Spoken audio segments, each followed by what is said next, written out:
Olá, começa agora o Panorama TVC. Aqui você acompanha tudo o que acontece na Câmara de São José do Rio Preto e também confere entrevistas sobre assuntos de interesse da população. No programa de hoje, vamos falar sobre educação pública e gratuita. Estão abertas as inscrições para o vestibulinho das escolas técnicas do estado de São Paulo. Saiba quais são as oportunidades oferecidas na ETEC Filadelfo Gouveia Neto, aqui de Rio Preto. Nesta edição, damos destaque também para a campanha Abril Verde, que aborda a prevenção de acidentes e doenças relacionadas ao trabalho. O programa fala ainda sobre a situação do Hemocentro de Rio Preto. A instituição está com estoque de bolsas de sangue em nível crítico. Bom, mas antes de tudo isso, você fica por dentro das atividades que movimentaram a Câmara de Rio Preto nos últimos dias. E a gente começa falando dos novos projetos que foram protocolados na Casa de Leis. Quem traz as informações é a Ariana Pereira no Boletim Legislativo em Pauta.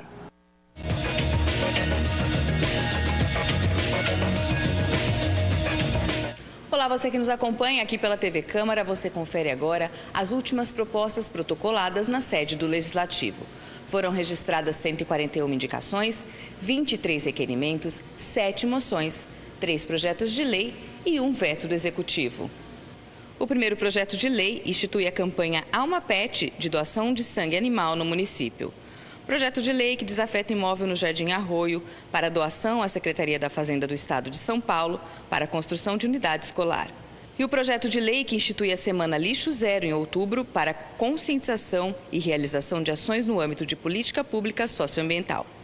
O veto protocolado é parcial ao autógrafo que institui o Programa de Pagamento Incentivado, o PPI. O veto é a emenda que beneficia as entidades com títulos de utilidade pública multadas pela Prefeitura.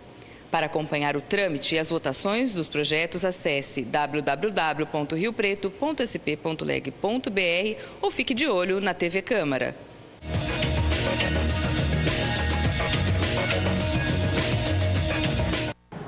Durante a 12ª sessão ordinária, os vereadores de São José do Rio Preto aprovaram 9 projetos.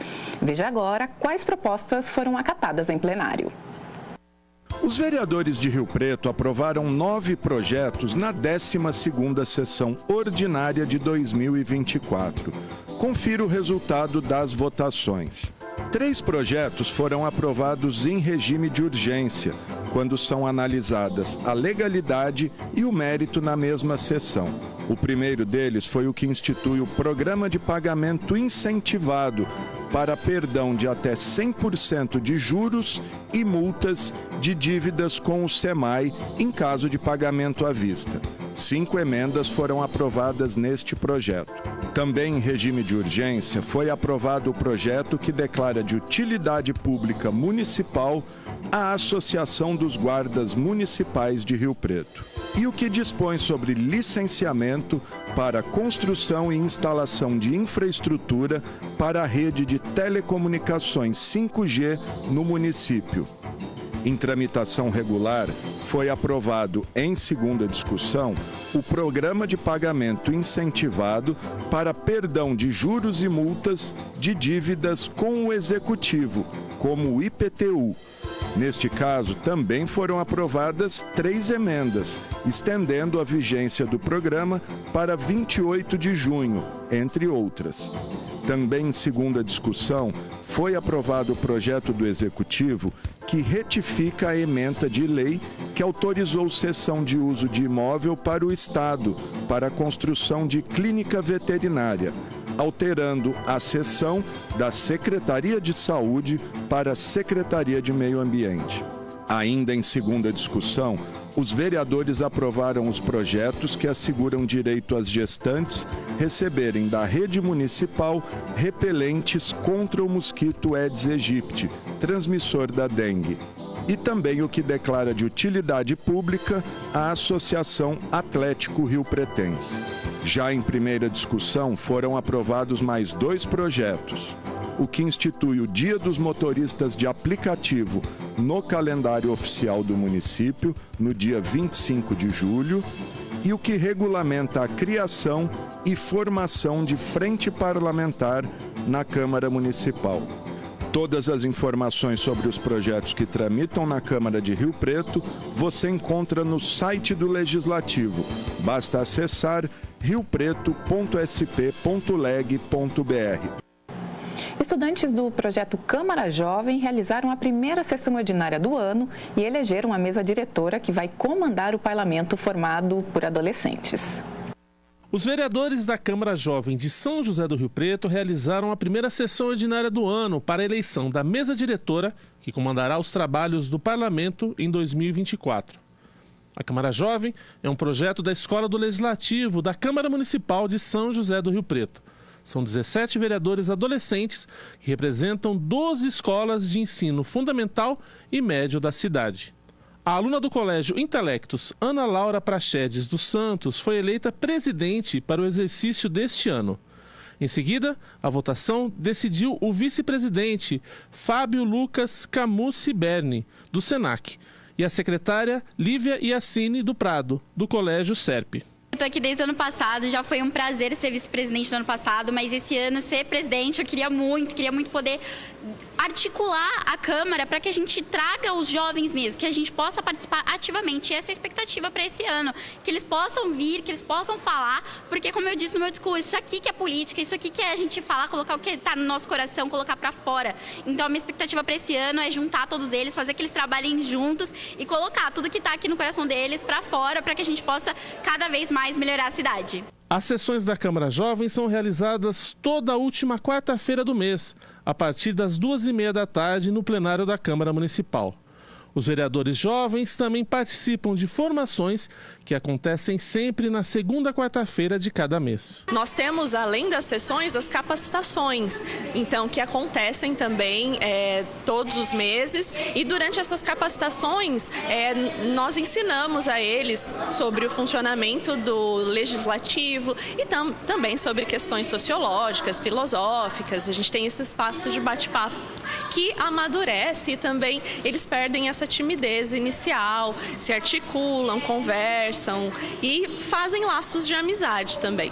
O projeto Câmara Jovem foi instituído em 2018, em substituição ao Câmara Mirim de 2011. Esse é um projeto muito especial porque ele traz essa possibilidade dos jovens expressarem as suas demandas num espaço oficialmente estabelecido no município, né? Então, quando eles estão aqui fazendo as sessões, eles não estão simulando sessões de vereadores, muito pelo contrário, eles estão exercendo prerrogativas previstas em lei e que têm encaminhamento oficial. Então, por exemplo, quando eles aprovam uma indicação, aprovam um requerimento, uma moção, esses requerimentos, essas indicações, elas são encaminhadas aos destinatários, muitas vezes à prefeitura. Então, muitas vezes eles questionam a prefeitura sobre colocação de lombofaixas, semáforos e tudo mais, e a prefeitura precisa dar um retorno. Então, eles estão, de fato, exercendo aqui atribuições políticas e o exercício da cidadania, né? Então, por si só, esse espaço já tem um grande mérito de tornar a Câmara mais permeável às necessidades da população. E, além disso, assim, pelo viés dos estudantes, dos alunos que acompanham, e aqui lembrando, né, quem pode participar? Os estudantes do ensino fundamental 2 até o ensino médio. Então, pega aí do 6º ano do ensino fundamental até o 3º ano do ensino médio, né? Então, para esses estudantes, é uma ótima oportunidade de começar a se colocar no espaço público. A sessão contou com a participação dos alunos do 1º ano do ensino médio do Colégio SERP que visitaram a Câmara. Além de assistir à sessão, os 50 estudantes conheceram o prédio do Palácio 19 de Julho, que é a sede do Poder Legislativo Municipal. Escolas e faculdades podem agendar a visita de grupos diretamente no Departamento de Cerimonial, pelo telefone 17 32 14 7777. Deu cursos de capacitação e aprimoramento destinados a agentes públicos. Veja como foi. A Escola do Legislativo da Câmara de Rio Preto realizou 2 cursos voltados à capacitação de agentes públicos. Um sobre a nova lei de licitações e outro sobre as condutas vedadas aos agentes públicos em período eleitoral. As palestras foram ministradas pelo Procurador-Geral Legislativo, Estevam Pietro, e pela Procuradora Legislativa, Danatiele Moitim. No caso da Lei de Licitações, o foco foi a exigência da realização do estudo técnico preliminar antes de novas aquisições de bens e serviços na administração pública. O objetivo do ETP é otimizar as compras pelo poder público, com demonstrativo da real necessidade do bem, da melhor opção disponível no mercado e também um maior planejamento das aquisições. Esse curso foi ministrado pelo procurador Estevam Pietro.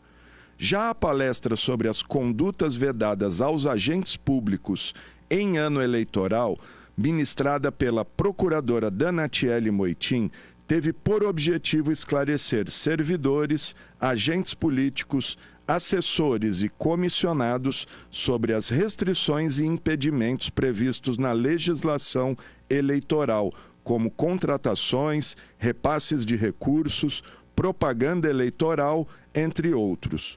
Todas as palestras estão disponíveis no site da Câmara, na aba TV Câmara, Escola do Legislativo.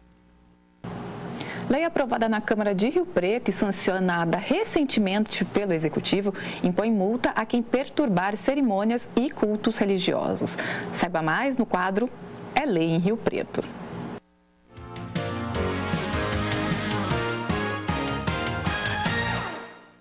Lei municipal determina multa administrativa a quem invadir, impedir, ocupar ou perturbar local em que esteja ocorrendo cerimônia ou culto religioso. Essa invasão pode ser definida como a permanência de uma pessoa contra a vontade expressa da autoridade religiosa ou presença com finalidade distinta da prática da cerimônia ou do culto. O infrator está sujeito a multa de 25 unidades fiscais do município, dobrada em caso de reincidência. A multa também pode ser aplicada em dobro caso seja usada violência ou intimidação. A aplicação da lei não exclui eventual responsabilização nas esferas criminal e civil. Os valores arrecadados com as multas serão direcionados em proporções iguais aos fundos municipais da criança e do adolescente, do idoso e da cultura. Saiba mais sobre as leis municipais em vigor no site oficial da Câmara de Rio Preto ou durante a programação da TV Câmara, o canal do Legislativo.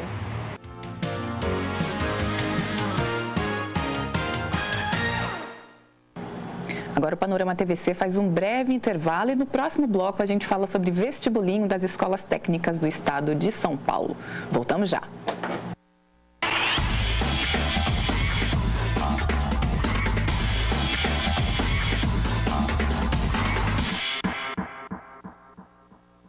Você sabe qual é o animal mais perigoso do mundo?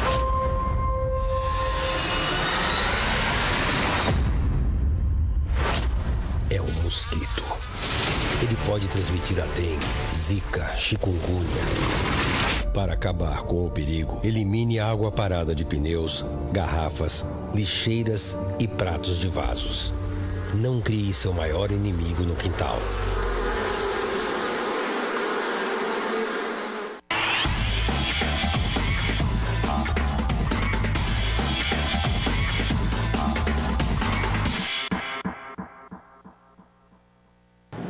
Panorama TVC está de volta e o assunto agora é o vestibulinho das ETECs, as Escolas Técnicas Estaduais do Estado de São Paulo. Já estão abertas as inscrições para quem deseja fazer a prova e concorrer às vagas oferecidas por essas instituições. As ETECs são públicas e oferecem ensino gratuito. Aqui em Rio Preto nós temos a ETEC Filadélfio Gouveia Neto e é sobre as vagas e os cursos oferecidos nessa unidade que nós falamos agora. Por isso eu recebo aqui no estúdio o professor Humberto Secone, que atua lá na ETEC. Professor, muito obrigada pela participação. Olá, boa tarde, obrigado a vocês pelo convite. Professor, explica pra gente quantos cursos e quantas vagas mais ou menos serão oferecidos nesse vestibulinho? Bom, vamos lá. Agora para o vestibulinho de meio do ano, são em torno de 400 vagas presenciais, mais o ensino à distância, que a gente não tem limitação de vaga por ser EAD. Tá certo. E quando a gente fala em cursos, são quantos presenciais e mais quantos aí online ou EAD? Somos em 10 cursos presenciais, 9 na ETEC Filadélfia Gouveia Neto e 1 em Nova Granada, e 6 cursos e vagas remanescentes para os cursos EAD e as vagas remanescentes para os cursos presenciais. Legal. O professor falou aqui das vagas remanescentes, eu vou falar quais cursos são esses. Cursos de finanças, edificações e mecatrônica oferecem essas vagas remanescentes. Professor, que vagas são essas que sobraram? É um arranjo ali de alunos que saem, que não concluem, né? Por que sobram essas vagas? Sim, nós temos, entram na ETEC sempre 40 alunos por módulo, e com o decorrer dos semestres, né, primeiro, segundo e terceiro semestre, a gente sempre tem evasão de alunos. E quando a gente tem vagas disponíveis, a gente sempre abre para que novos alunos venham entrar direto no segundo ou até no terceiro módulo daquele curso específico. Ou através de prova, ou através de comprovação de currículo. No caso agora do vestibulinho, é através de prova. Olha só que interessante. Então, se você está procurando uma chance nessas 3 áreas, oportunidade aí de estudar na escola técnica. Professor, eu vou dar uma passada aqui, os cursos são vários, vou citar alguns, os mais importantes, mais conhecidos. Administração, contabilidade, desenvolvimento de sistemas, mecânica, edificações, eletrotécnica, recursos humanos e o famoso curso de enfermagem. Professor, em geral, quais são os cursos mais procurados, mais concorridos? Bom, em geral, os cursos mais concorridos são administração, desenvolvimento de sistemas, a eletrotécnica também tem uma procura bem grande, e o enfermagem, que esse semestre será oferecido no período da tarde. Olha só, e são 40 vagas também, 40 vagas, todos 40 vagas. Um curso muito conhecido, já reconhecido pelo mercado também. Sim. De saúde aqui da cidade, né, professor? Sim, nós temos o enfermagem no período da tarde, que será oferecido agora, e provavelmente no final do ano, enfermagem no período da noite. Então, à noite, como a procura é grande, a gente sempre reveza. Uma outra Isso, turma. Exatamente. E o enfermagem à tarde, todo semestre, a gente sempre abre o vestibulinho para eles. Os demais cursos, todos noturnos, Todos né? noturnos. E quando a gente fala nos cursos EAD, professor, o caso de, temos turma de administração, comércio, guia de turismo e secretariado, aí cursos online. Como é que o aluno estuda nesse caso? Ele estuda a hora que ele pode, ou são aquelas aulas ao vivo? Como é que funciona? Na modalidade EAD, o aluno faz o curso no momento que ele consegue. Então, a gente sempre divide em 2 segmentos, né? O modelo EAD, que ele faz no momento que ele pode, que são aulas gravadas, e tem o tutor para te auxiliar, e uma outra modalidade que nós não temos hoje, que são as aulas remotas, onde o professor só está do outro lado, mas está ao vivo com o aluno. Nós não temos essa modalidade hoje. Então, são basicamente as aulas gravadas. Sim. E o aluno se organiza o que for melhor para ele ali no horário da vida dele, né? Exato.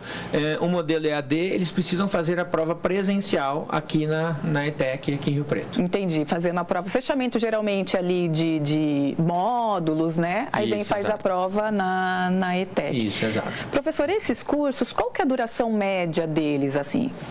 Os cursos são 3 semestres, 1 ano e meio. Sempre.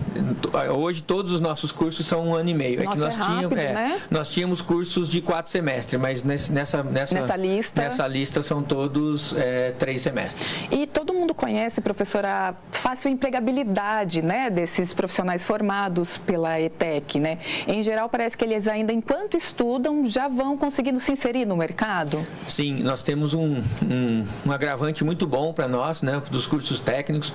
Nós temos bastante convênio com empresas de estágio. As empresas nos procuram, as empresas em si e as empresas que fornecem estágio também têm um convênio com a gente. Então, durante o decorrer do curso, a procura por estagiários, por empregos é sempre muito grande. Que bacana. Professor, agora falando um pouquinho dos critérios, né? Quem pode se inscrever, quem pode fazer as provas? Por exemplo, no caso do ensino técnico do primeiro módulo mesmo. O aluno tem idade ou é determinado nível de escolaridade? Bom, para o vestibulinho, o aluno tem que ter terminado o 2º ano do ensino médio, com exceção da enfermagem, que o aluno tem que ser maior de idade para cursar a enfermagem. Ok. Os demais cursos todos é o 2º ano completo do ensino médio. Professor, a gente também tem um curso interessante aqui, que ele é apresentado como um curso de especialização, é curso de prótese sobre implante.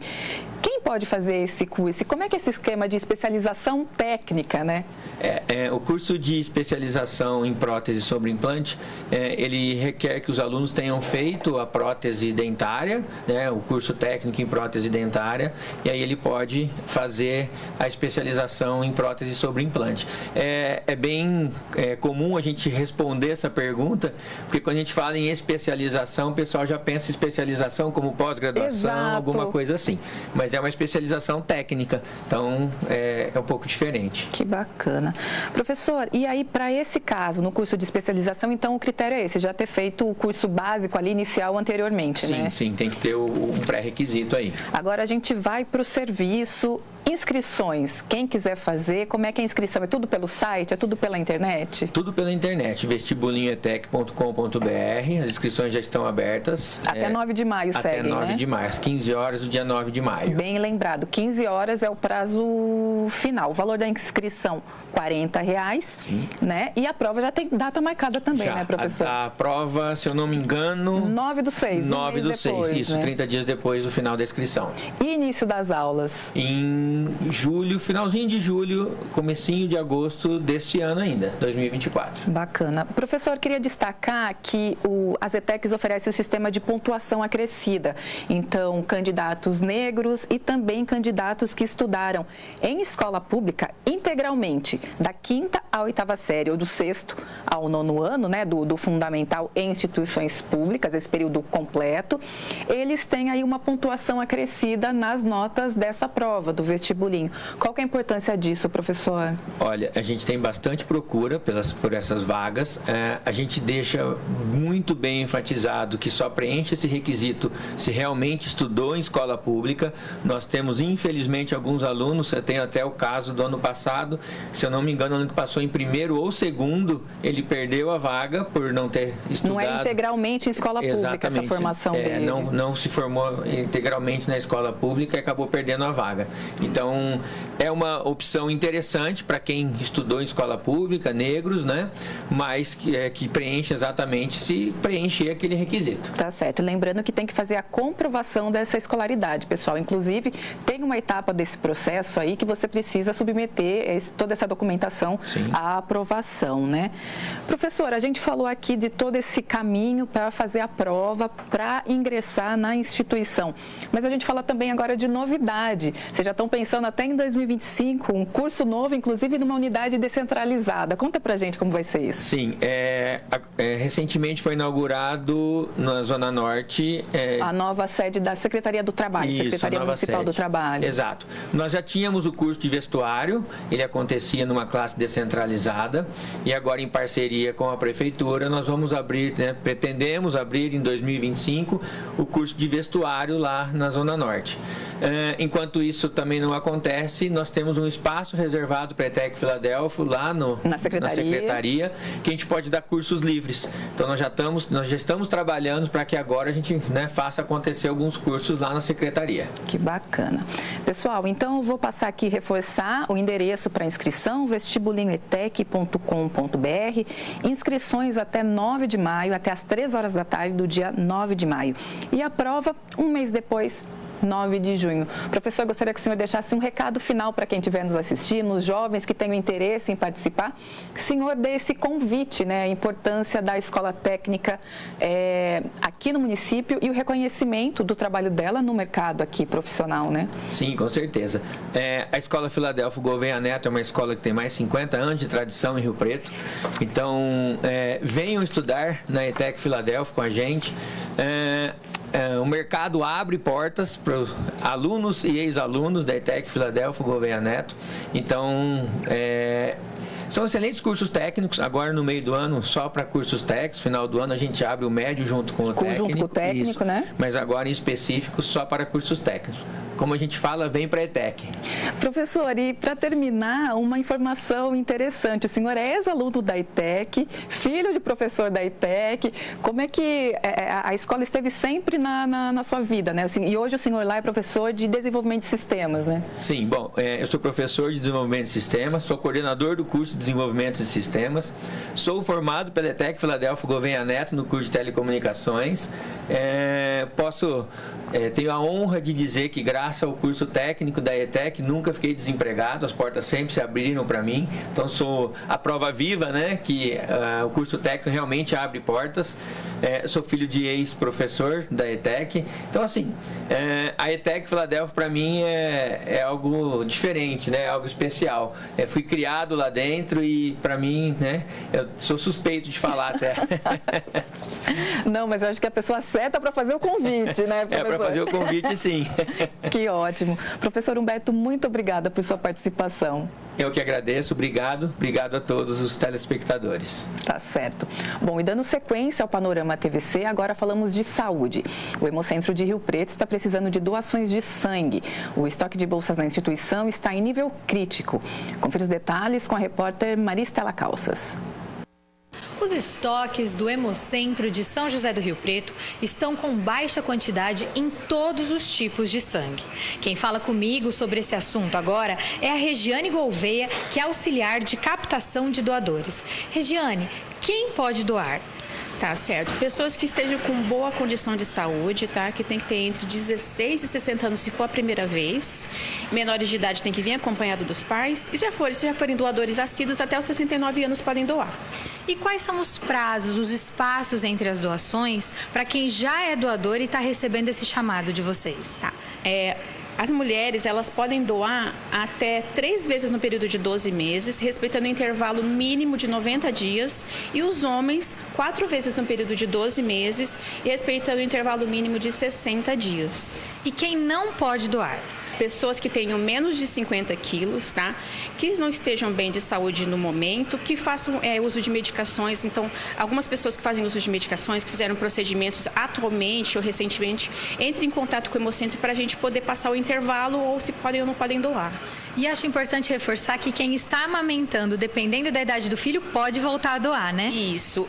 O intervalo para quem está amamentando é respeitar o intervalo que o bebê completa 1 ano. Aí pode voltar a doar.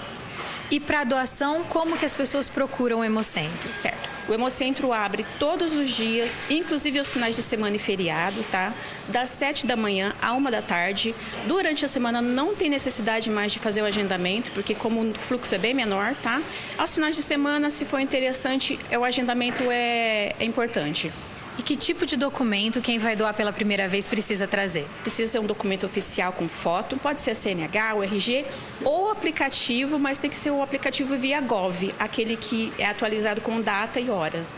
E agora eu te convido a fazer um convite às pessoas para virem doar sangue. Certo. Gente, o Hemocentro está hoje em estado crítico para todas as tipagens sanguíneas, tá? Então, quem tiver aptidão e puder doar, vem ao Hemocentro. Se tiver dúvida, pode ligar para a gente. A gente está no telefone 17 3201 5151.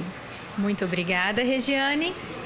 E quem tiver a disponibilidade para doar, o Hemocentro fica na rua Jamil Feres Kifuri, número 80. Maristela Calças para a TV Câmara, o canal do Legislativo. A Secretaria de Saúde de Rio Preto inicia este mês a vacinação contra a dengue. As doses começam a ser aplicadas no dia 15 de abril. Nesse primeiro momento, serão imunizadas as crianças de 10 e 11 anos.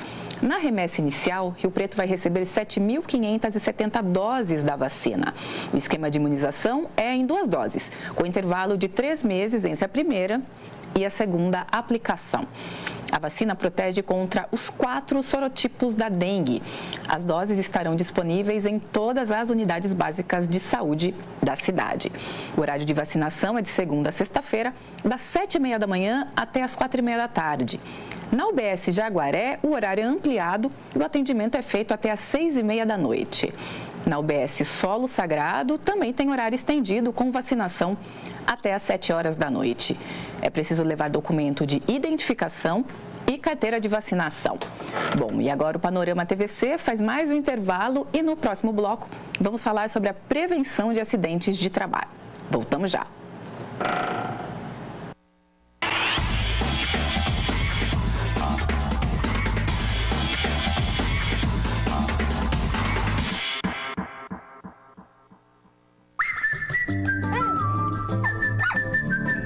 Tem coisas que a gente não deixa para depois. Por exemplo, para votar nas eleições municipais desse ano, você precisa estar em dia com a Justiça Eleitoral. O prazo final para tirar, transferir ou regularizar seu título é 8 de maio. Não perca tempo. Procure um cartório eleitoral ou acesse o site do TRE do seu estado. Título na mão é sossego na eleição. Justiça Eleitoral, a justiça da democracia.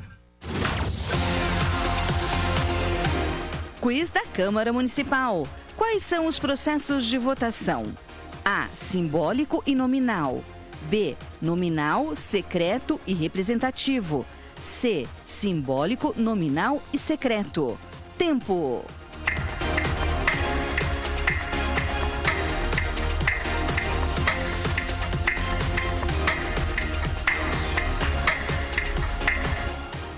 A resposta correta é C. Os 3 processos de votação são simbólico, nominal e secreto. Meu nome é Gliciana, eu tenho 42 anos e eu sou confeiteira. Eu sou a única dos meus irmãos que conseguiu fazer faculdade.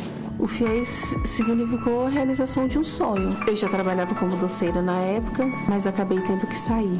Não consegui conciliar os estudos, o trabalho e os cuidados com a minha filha, então não consegui pagar as prestações. Quando o atendente do banco me falou que eu tinha 99% de desconto, eu nem acreditei, eu fiquei muito feliz. E agora eu posso continuar investindo na minha família, no meu negócio com muito mais tranquilidade. Para ajudar mais de 1 milhão de brasileiros endividados com o FIES, o governo federal, por meio do Ministério da Educação, criou o Desenrola FIES, que concede descontos de até 99% no saldo devedor. Faça uma simulação pelo aplicativo do Banco do Brasil ou da Caixa. Juntos vamos reconstruir o seu futuro. Ministério da Educação, Brasil, União e Reconstrução, Governo Federal. A turma da democracia em... Ouvir e respeitar opiniões divergentes faz parte da democracia.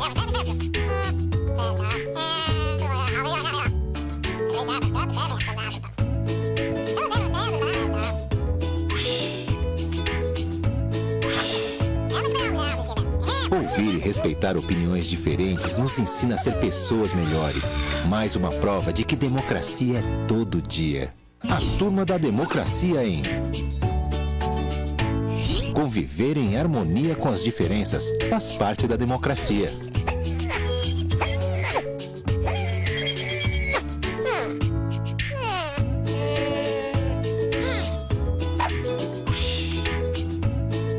Uma das maiores belezas da democracia é a convivência harmônica entre pessoas completamente diferentes. Faça a sua parte. Democracia é todo dia.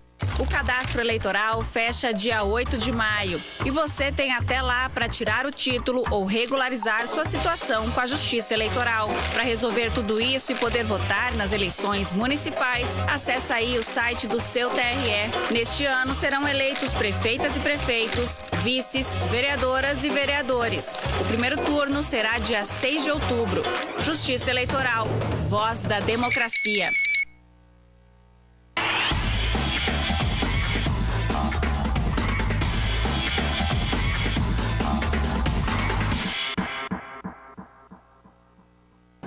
Panorama TVC está de volta e o assunto é a campanha Abril Verde, uma iniciativa que reforça os alertas para a prevenção de acidentes e de doenças relacionadas ao trabalho.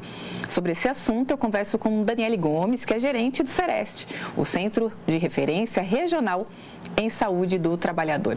Daniele, muito obrigada pela participação. Boa tarde, Vivian. Boa tarde a todos que nos assistem. Eu que agradeço, a oportunidade de estar aqui e falar de um tema que é tão importante, para a gente abordar. Eu gostaria que você começasse apresentando o Sereste para quem ainda não conhece a instituição. Ele é um serviço do SUS ligado à Secretaria de Saúde, Quais são as atribuições do Sereste? Isso. Nós somos um serviço especializado do SUS que atua na parte de saúde e segurança do trabalho. trabalho. Nós estamos junto com a Secretaria de Saúde no Departamento de Vigilância em Saúde. Então, qual que é o nosso objetivo? Avaliar os ambientes de trabalho para torná-los o mais seguro, o mais saudável possível, né, evitando acidentes e doenças do trabalho.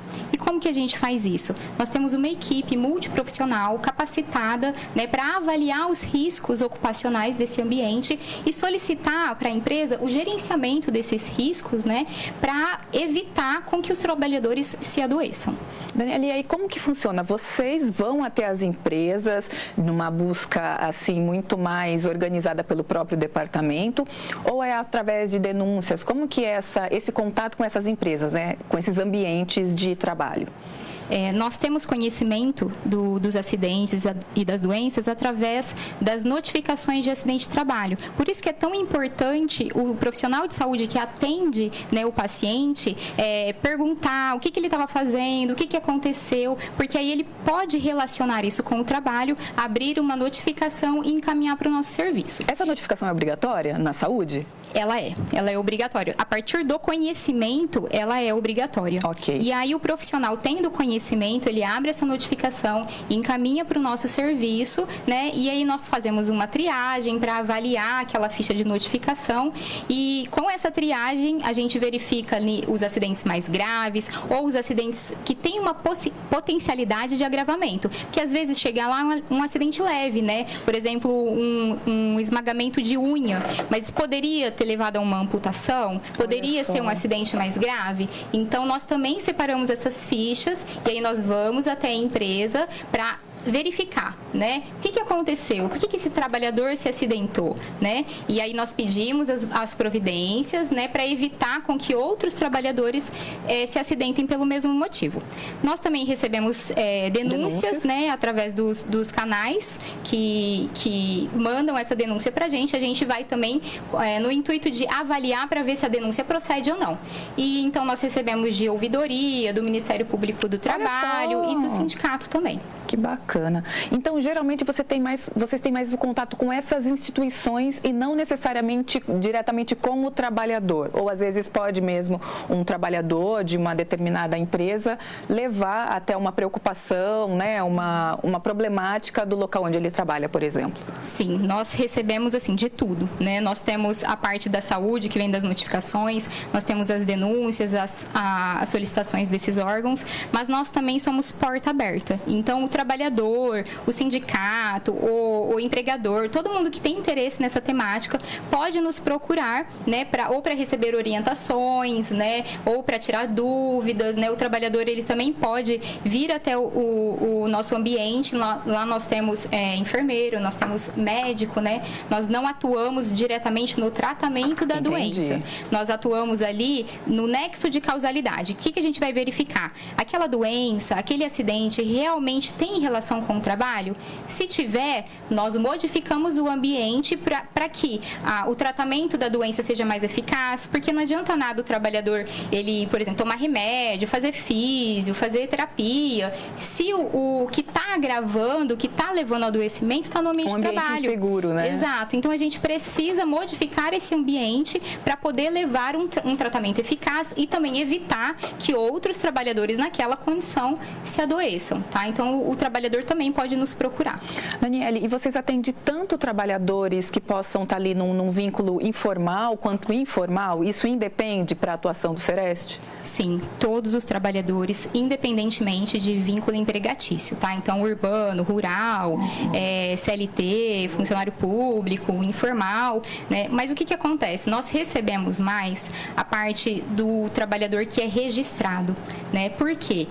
O trabalhador registrado, quando ele precisa de um afastamento, ele tem os benefícios. Ele está amparado legalmente, exatamente. Né? O informal, às vezes, nem fala no atendimento que era trabalhando, porque se ele deixar de trabalhar ali, ele não tem como receber, né? Ele para o provento ali da família dele, né? O informal que eu falo é que não paga a previdência, né? Porque o autônomo, quem é autônomo mesmo também paga. Recolhe, e tem todos esses direitos, né? Mas seria importante a a gente conhecer para poder verificar como que está esse ambiente. Só que a gente vai também na questão da informalidade, às vezes é feita de formas mais caseiras. Exato. Ali, né? Às vezes não toma os cuidados adequados, né? Então é muito difícil chegar esse informal até a gente. Entendi. Mas nós temos atuação, sim.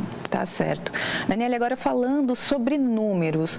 Os últimos números que a gente tinha de uma pesquisa relativo a dados de 2022, inclusive do Observatório de Segurança e Saúde do Trabalho, né? É uma pesquisa nacional e que trazia também dados de Rio Preto. Colocava Rio Preto ali como uma média de 4.000 acidentes mês. A gente teve 6 mortes naquele ano, em 2022, e esses números colocavam Rio Preto em 7º lugar no estado e em 20º no Brasil em número de acidentes. Agora, com números mais recentes aqui do Sereste, quais são os números de 2023, parcial de 2024? Como é que estão esses números? O ano passado, né, nós fechamos o ano com em torno de 5.900 acidentes. Aqui em Rio Preto, nós também temos o HB, que faz a notificação, e o banco também vem para Rio Preto. Então, nesse meio, nós temos acidentes da região também. Né? Mas o número maior é aqui de Rio Preto, realmente. É um caso ou outro que vem dos municípios, né? Esse ano, nos 3 primeiros meses, né, até março, nós tivemos aí aproximadamente 1.300 acidentes de trabalho, né, envolvendo todos os acidentes, leve, moderado, grave, típico, de trajeto. E em comparação com o mesmo período do ano passado, nós vemos que estamos com uma redução aí de aproximadamente 14% em relação ao ano passado. A gente vai acompanhar ao longo do ano. Isso. Mas nós, como serviço de saúde, nós atuamos com a notificação. E nós temos o dever, né, a obrigação de estar nas unidades de saúde, capacitando esses profissionais para que eles reconheçam e nos mandem. Porque é através dessas notificações que nós temos conhecimento do que está acontecendo e aí a gente pode atuar. O que acontece? Se nós temos uma redução, porque assim, tem alguns municípios, né, que às vezes é subnotificado. E a subnotificação, ela não significa que não está acontecendo o acidente, mas que ele não está sendo comunicado. Exatamente, não chega ao conhecimento das autoridades para tomar as providências. Então, aqui em Rio Preto, o trabalho da nossa equipe é constantemente em contato com as unidades, em reconhecer, porque nós precisamos dessa notificação. Então, por isso, pode ser até que nosso município seja um município muito notificante, porque nós temos um trabalho forte de sensibilização da rede. Exatamente, para que a gente possa atuar e prevenir os acidentes e as doenças. Daniele, e falando dentre esses números aí, é possível a gente traçar um perfil de prevalência? Quem se acidenta mais, homem ou mulher? São pessoas mais jovens? Como que vocês fazem essa leitura, né, desses números? Olha, os acidentes que acontecem mais na população, no sexo masculino, né?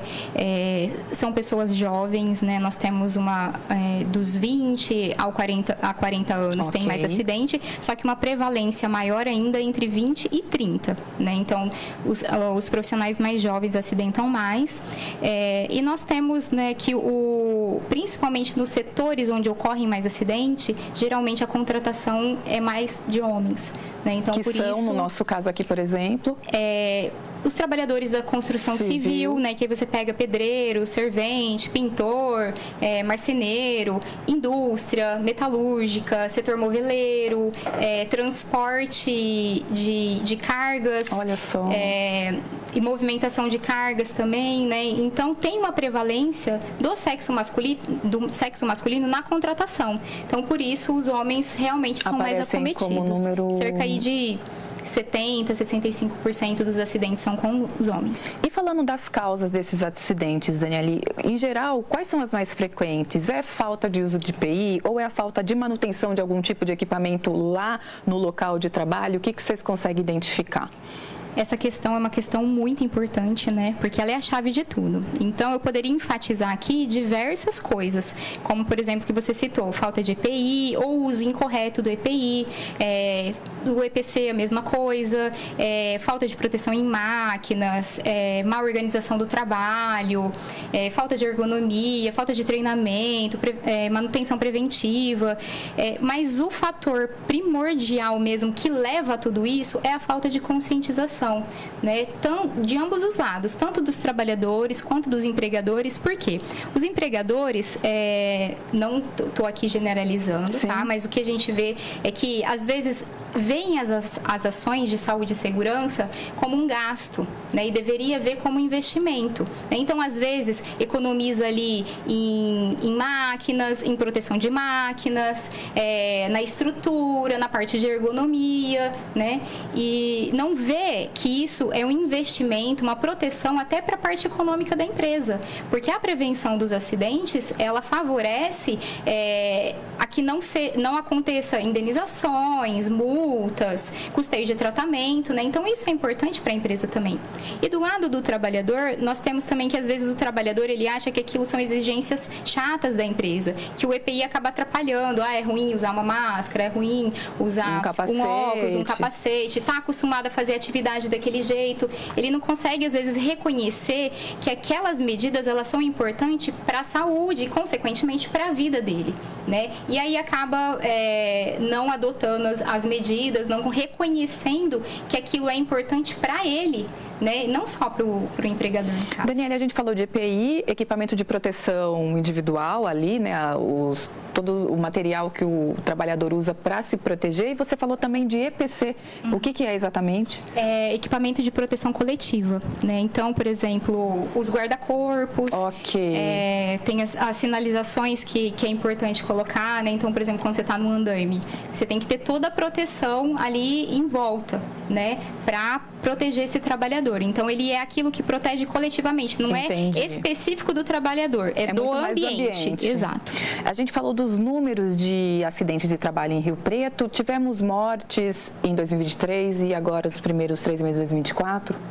Infelizmente tivemos, né? E é muito triste porque sair para trabalhar e não voltar é algo muito forte, né?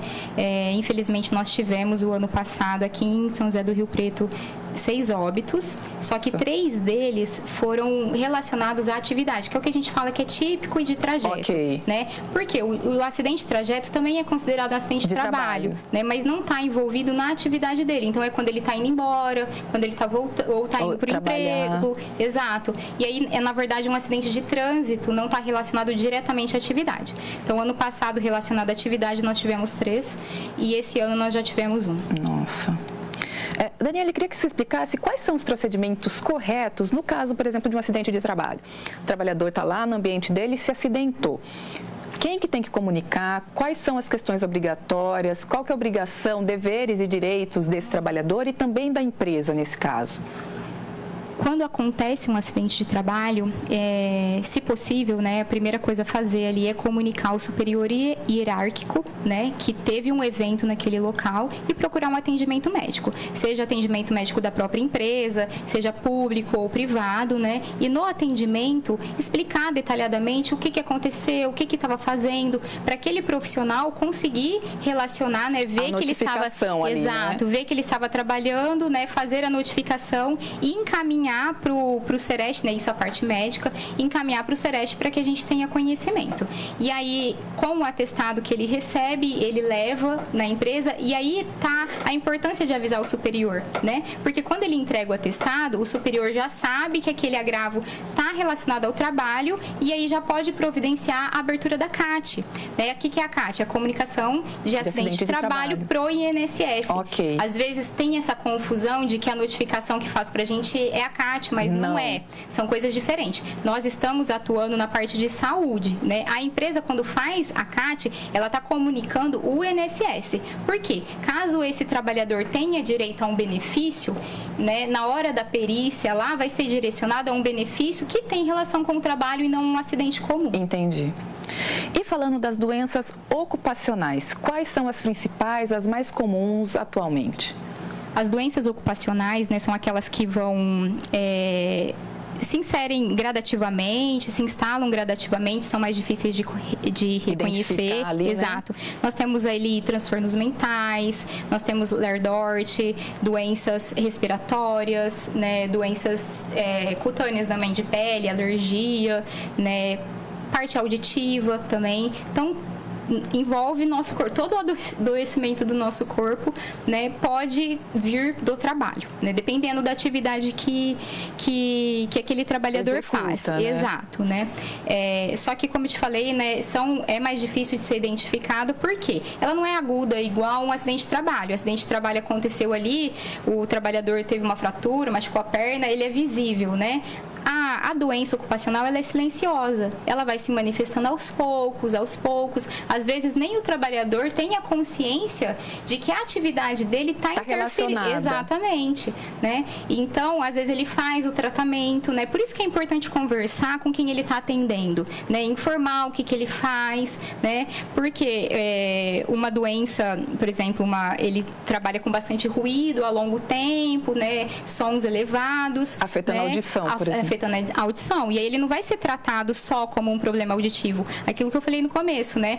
A gente precisa... É o ambiente de trabalho que está favorecendo isso, então precisa ter uma atuação no ambiente de trabalho, né? Mas aí, para se reconhecer, precisa de um tempo maior, de um acompanhamento com o médico, com o profissional, né? Que reconheça essa doença com relação ao trabalho e também notifique e encaminhe para o nosso serviço. Tá certo. No fim do ano passado, ansiedade, depressão e síndrome de Burnout foram incluídas numa lista de doenças relacionadas ao trabalho. Essa lista foi atualizada no fim do ano passado e esses itens apareceram lá de forma mais clara, mas os transtornos mentais já eram entendidos como doenças ocupacionais, Daniele? Sim, nós inclusive temos uma ficha, né, de notificação própria para o transtorno mental, né? Cada doença ocupacional tem uma ficha própria, assim como o acidente de trabalho, né? Então, nós temos a ficha de acidente de trabalho, porque nessa ficha vai as informações importantes para aquele agravo, né?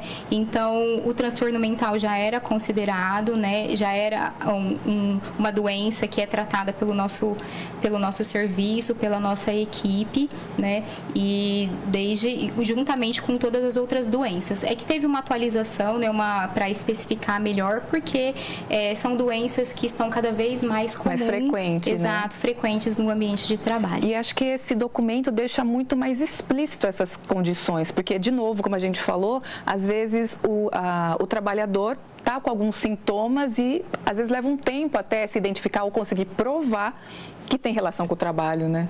Exatamente isso. Precisa de um trabalho, né, mais efetivo ali para conseguir ter essa relação, né, fechar esse diagnóstico relacionado ao trabalho. Eu citei aqui síndrome de Burnout, gostaria que você falasse um pouquinho, é uma síndrome de esgotamento total profissional isso, né? Exato, e inclusive ele é multifatorial, né? Não é um único evento que causa essa síndrome, é uma série de coisas naquele ambiente de trabalho, né? Desde pressões, né, relacionadas a metas, né? As metas, o que gera também, né? Às vezes a falta de reconhecimento desse profissional também, né? Porque ele desenvolve um serviço, não é reconhecido por aquilo. Então, ela é multifatorial, várias coisas elas podem afetar esse trabalhador, tá? Aumento de produtividade, metas que não são especificadas, porque às vezes o trabalhador ele não consegue nem reconhecer o que ele precisa ser feito. Ele tem as cobranças, mas elas não são claras e naquele meio ele fica perdido.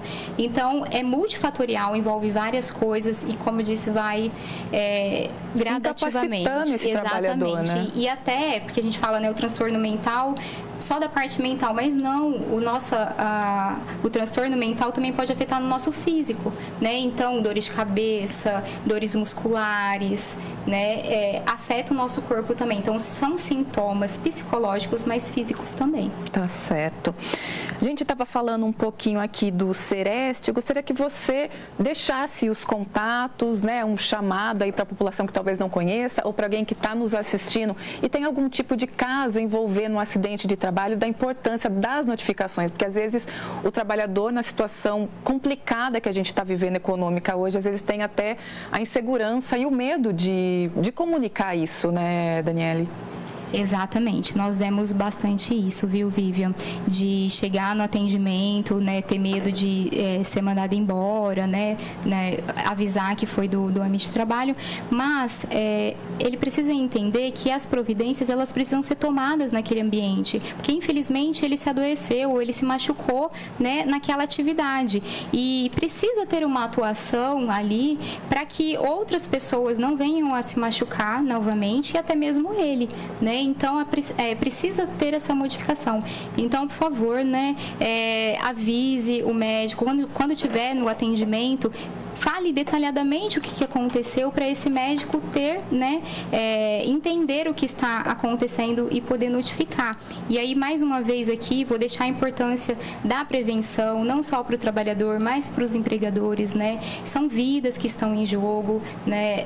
O trabalhador, todo mundo precisa trabalhar, o trabalho ele faz parte da nossa rotina, mas nós temos uma vida fora do expediente, né? Nós temos uma vida social, nós temos uma vida pessoal, uma vida amorosa. A família esperando a gente voltar para casa. Exato, né? O trabalho, ele...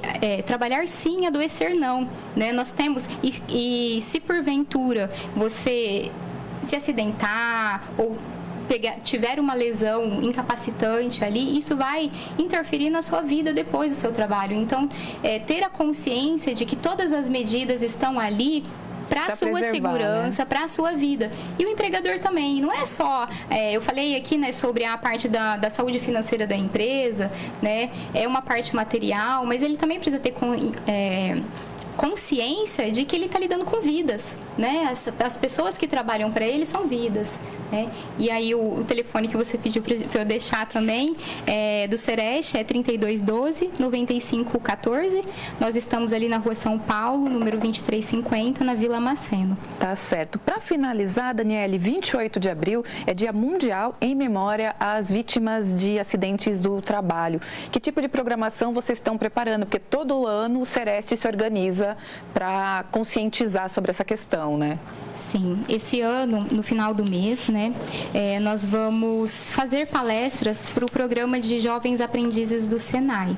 Vamos trabalhar, porque esses jovens, eles estão iniciando no primeiro emprego dele. Então, nós queremos conscientizá-los da importância de seguir as medidas, né, que aquelas medidas estão ali para a proteção da saúde e da vida dele. E, para mim, assim, o jovem, ele é a chave de tudo, né, porque ele está ali para fazer a diferença, para começar diferente, né? E aí ele tem o poder de começar a fazer diferente e ser referência para as gerações anteriores. Verdade. Então, por isso que a gente está trabalhando desde o ano passado, né? Estamos dando continuidade esse ano para levar essa conscientização para os jovens. Tá certo. Daniele, muito obrigada pela participação, viu? Aqui, TV Câmara sempre aberto para a gente debater essas questões tão importantes. Eu que agradeço. Bom, pessoal, seguimos o panorama falando de trabalho, mas agora com as vagas do Balcão de Empregos da Prefeitura de Rio Preto. São mais de 700 oportunidades. Confira as principais. O Balcão de Empregos da Prefeitura de Rio Preto está com 766 vagas disponíveis. Entre os destaques estão 137 vagas para vendedor, a 113 postos de atendente, 79 vagas para auxiliar de produção e 38 oportunidades de consultor comercial. A lista completa com todas as vagas disponíveis você encontra no site da Câmara, o riopreto.sp.leg.br. No menu, que fica na lateral do portal, basta clicar em Utilidade Pública e, na sequência, Balcão de Empregos. Já para se candidatar às vagas, o trabalhador deve acessar o site riopreto.sp.gov.br/balcão de empregos. E para informações adicionais, é só entrar em contato com a Secretaria do Trabalho pelo telefone 3211 4950. Eleições 2024. Em outubro, vamos eleger prefeito, vice-prefeito e 23 vereadores para São José do Rio Preto. Nas eleições para o Poder Legislativo, nem sempre os candidatos mais votados garantem vaga na Câmara Municipal. A repórter Mariana Dyer explica como é realizado o cálculo para a definição dos eleitos.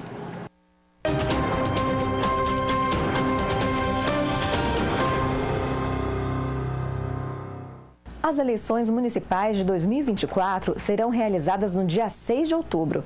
Os eleitores vão às urnas para escolher representantes para os cargos de prefeito, vice-prefeito e vereadores.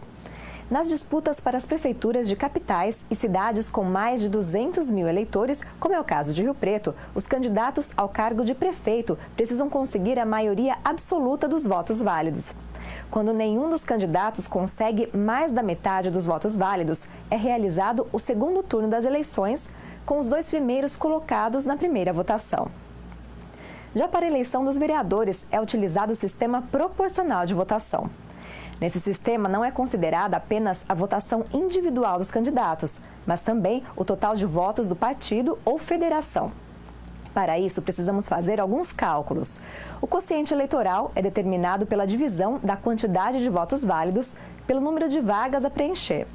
Para esse cálculo, é desprezada a fração igual ou inferior a 0,5 ou arredondada para 1, se for maior que 0,5.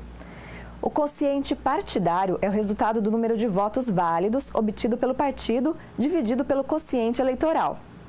O total corresponde ao número de cadeiras que serão preenchidas por vereadores da legenda. A partir desses números, o partido ou federação confere os candidatos mais votados para o preenchimento das vagas. São eleitos aqueles que têm votos em número igual ou superior a 10% do quociente eleitoral. Quando sobram vagas, elas são distribuídas pelo cálculo da média de cada partido ou federação. A lista de vereadores suplentes obedece à ordem do número de votos, começando pelo mais votado. Em caso de empate na votação, o critério de desempate é a idade, do mais velho para o mais novo.